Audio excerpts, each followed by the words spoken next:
So let me tell you a little bit about Eastside Games. We're a small little indie company up in Vancouver, Canada. And we've had this game, Pot Farm, which has been out for just over 4 years. We released it on April 20th, 2010. And it's a game that you can play on Facebook. Over the 4 years, we've had over 8 million installs. And it's always been consistently in the top 100 ranking games on Facebook. And as Scott mentioned, yes, it is a game about weed. You grow it, you harvest it, and you don't get to smoke it, but you get to make really cool products out of it, like hemp milk. So I'm going to talk about how we went from single player to multiplayer. And first off, I'm just going to talk about what do I mean by single player. Single player games, I think of games where you're building your own environment, where you have a farm and you're decorating it with trees, buildings, completing some quests, or you have a city where you're just, you're adding towers to it. But yet, these are still called social games. And the social part of it is really, well, you can visit your friends, you got a couple of neighbors, you can help them out, give them a gift here or there, water their tree, help them with their crop. But really, it is still a game that you can play by yourself. And if you have no friends, well, you can spend a bit of premium currency and complete those quests. So there is no real collaborative effort amongst players to reach a common goal. So let's look at the other side and think of multiplayer games. And when I think of multiplayer games, I think of games like Clash of Clans, World of Warcraft, and Team Fortress, where you have teams of players, you have a group, and you're all working together towards a goal. And really, these games, these were all designed from the beginning to be multiplayer. Yet, we started out with Pot Farm, a farming game. It's a single player game. So it was a bit of a challenge for us to try to introduce these multiplayer elements into a game. So some of the things we tried, we added leaderboards to the game, where players can compete against each other to harvest as much of one plant as they could. And it was interesting at first, but after a while we started seeing the same players over and over again. And even though we reset these leaderboards every week and players get a prize, still, the top players. We also added fan art contests on our fan page on Facebook. And it was really interesting to see what the players came up with, given the assets that we gave them.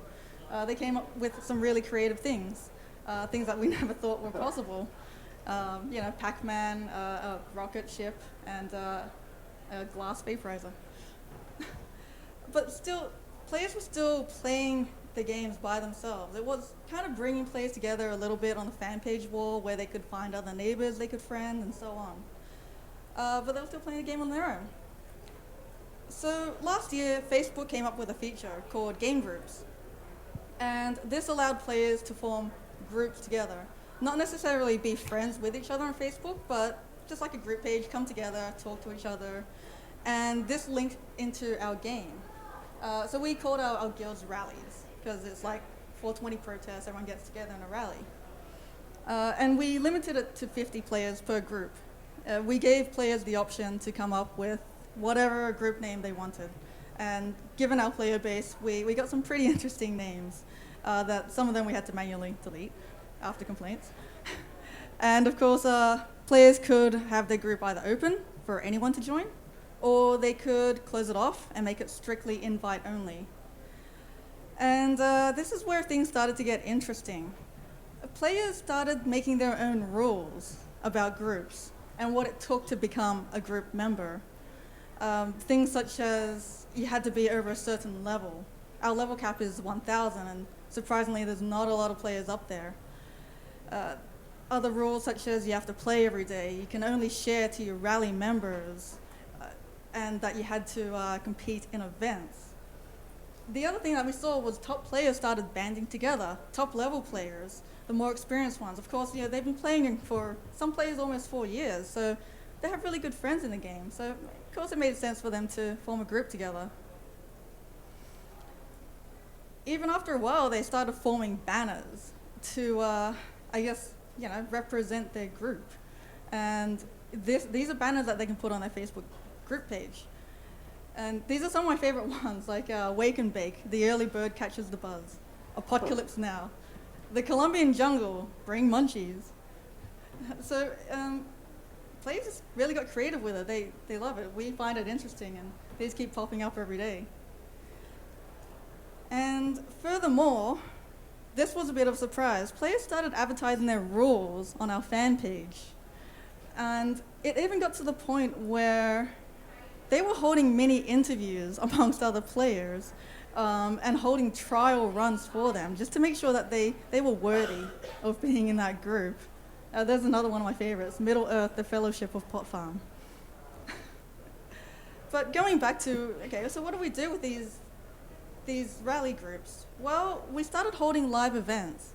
These events would happen at the same time globally. And our first event was an 8-day harvesting event where players would harvest as many of one plant as they could.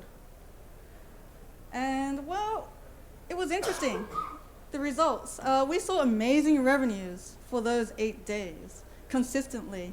It was revenues that we haven't seen for a long time. As you can see, our first-time buyers, it spiked, almost double. And it wasn't just new players who were converting. It was players just across all levels, players who'd been playing for months, almost over a year, and they finally got to the point, whether it be pre-pressure from their rally members or admins, to spend and invest in this rally event. On the bottom right, at the start of our rally event, this is by the hour. As soon as we launched it, once again, our revenues just grew. And it was just amazing for us to watch every minute as this graph updated how well this was going. However, we started to get a bit worried because during the event towards the last few days, the walls were getting a little bit more quiet. We have a lot of vocal players, and we used to like seeing the same names pop up and say, hey. But we found out that some players weren't sleeping. They were kind of getting a little bit ill because it was an 8-day event. And shortly just after our event ended, the walls went quiet, and a lot of players, I assume, went to bed for a few days. We had really low revenue days following that. So the lesson learned from that is we learned not to have rally events that go for a week. We keep them short now for about 3 to 5 days, and we try to hold them over the weekend. And well, we have to be aware that we can't burn our players out.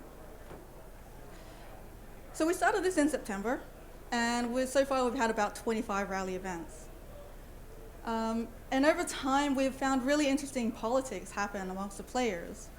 And one example is players found a loophole in the Facebook system where in the last moments of the game, like say the last couple of hours, teams of players would pick the top #1 team and pick members from that team, and they would just mark that player as a spammy account or a fake account. And Facebook would kind of put that account on hold, which meant that player was not able to log in and participate in rally at the last moment. And wow, even though it was a temporary ban and these players resolved their issues, it was, I think it was a pretty dirty trick.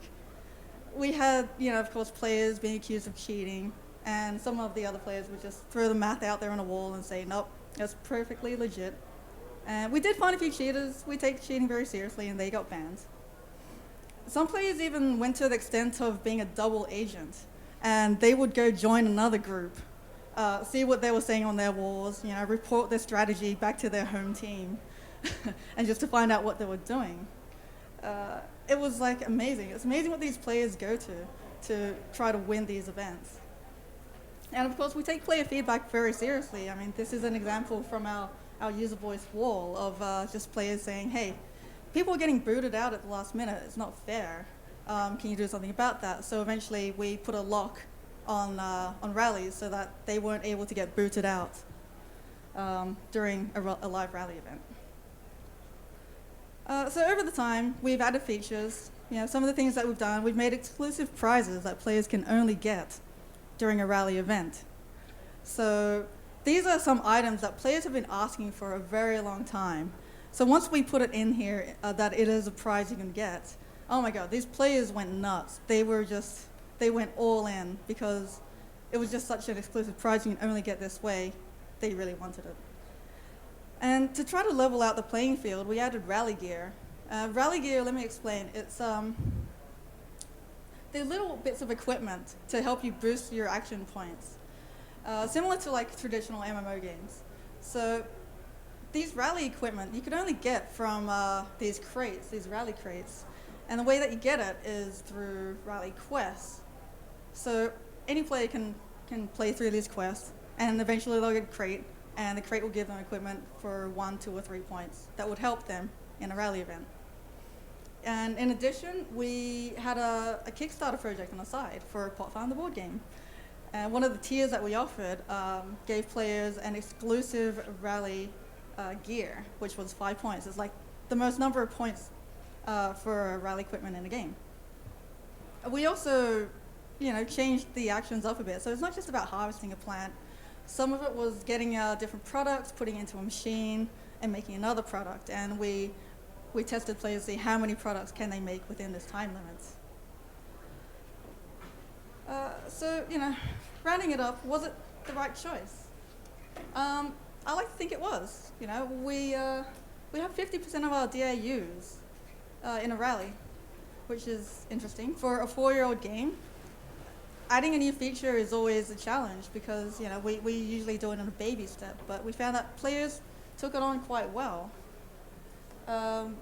We opened it up for 3 weeks for players to have a chance to join a group. Then we held our first event, and it went quite well. The game's still going strong after 4 years. It's still kind of like the original game, but I like to feel that by adding this feature, we've given our player confidence that we are still developing this game. We're still adding features to it, that the game's not going anywhere, that it is a still safe investment for them to play. And of course, they've developed strong bonds amongst each other.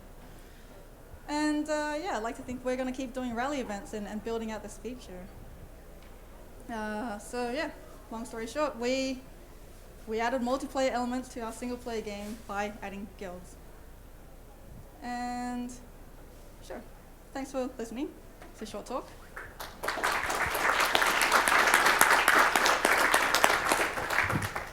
Thank you, Kay.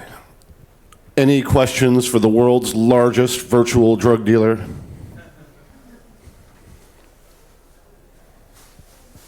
We got one back here. Could you hand that one? Okay. So what were some of the challenges you faced early on in deciding to move your single-player experience into a multiplayer experience? Well, some of the challenges for that would be, just getting players used to the idea of finding friends out there. And that's one reason why they started advertising their groups. Not a lot of players kind of are friends with each other, and I think that's a challenge for any farming game, right? If you look at the Farmville page, it's full of add me, me's, likewise on our page. So we had to build features within the game for players to be able to find these groups. And one of the challenges now is for players to find an active group, one that is playing, or one in the same time zone even. We have German teams, we have Australian teams. So it's always, we're finding things along the way.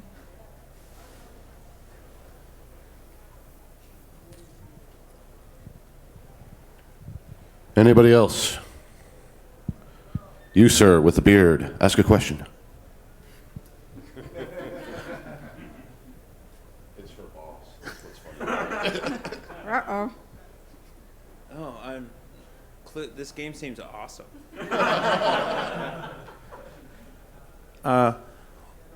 What were some of the negative comments that the other player base would have, or were there any? Some of the negative comments. So, as you know, our game is 4 years old. And, 50% of our DAO is converted, which means 50% isn't. And there are a lot of older players who just are not interested in rally events, which I think is fair enough because everyone has their different play style, right? Some players are super competitive, other players are super social. And I like to think that we have achieved a balance for this, for players, For the players who aren't involved in a rally, they still have quests available. We're always releasing content every couple of weeks. So these players, they're just chugging along, doing the quest, getting their rewards. Yet we've added another layer for players just to like compete against each other and get these rewards. Okay. We have tons of time, by the way. Hi, thanks for the talk. It's very interesting. Has opening it up to a more multiplayer experience increased the burden of sort of moderating and watching your community? And I guess how much so? Can you quantify that at all?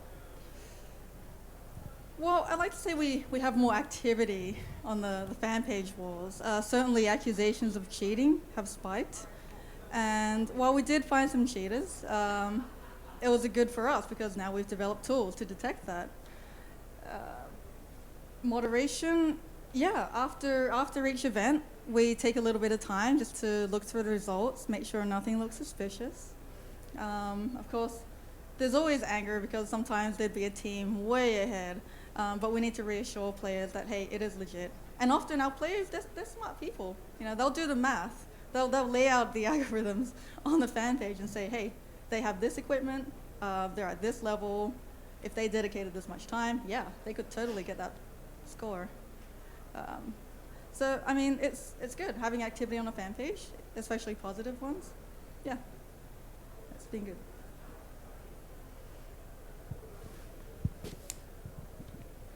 Kei Chan, ladies and gentlemen.